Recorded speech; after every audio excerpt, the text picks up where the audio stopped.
Welcome to GR7 news. Railway Koduru తాజా వార్త.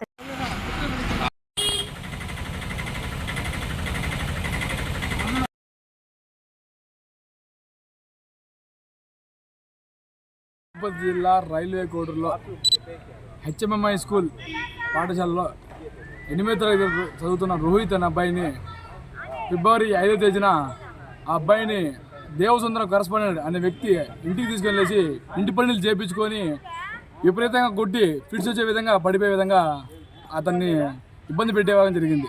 దాని పరంగా ఈరోజు ఫిబ్రవరి 7వ తేదీన అతనిపై కూడా SFI ఆధ్వర్యంలో కూడా మేము FIR కేసు కూడా నమోదు చేయడం జరిగింది. ఇప్పటికి దాదాపు 4 నెలలు అయిన తర్వాత కూడా ఈరోజు ఆ పిల్లాడికి న్యాయం జరిగిందని చెప్పేసి ఈ సందర్భంగా SFI తరఫున అభినందనలు కూడా తెలియజేస్తున్నాం.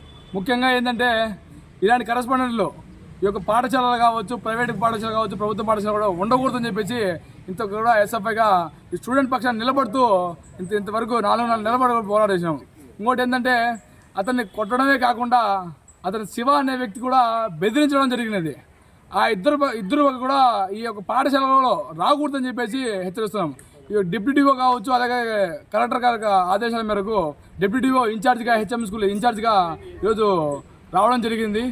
ఆ ఇన్ఛార్జ్ మేడం కూడా ఈరోజు సందర్భంగా SFI కూడా తెలియజేయడం ఏమనగా అంటే ఈ యొక్క పాఠశాలలో HMM స్కూల్లో ఎటువంటి సంఘటన జరగకుండా అభివృద్ధి జరిగే విధంగా, పిల్లలకి న్యాయం చేసే విధంగా, అదేవిధంగా మధ్యాహ్న భోజనం కూడా బాగుండే విధంగా తయారు చేసి మీ యొక్క ఆధ్వర్యంలో ఈ పాఠశాలకి డెవలప్ పెంచే విధంగా ఉండాలని చెప్పేసి మనం చేస్తున్నాను.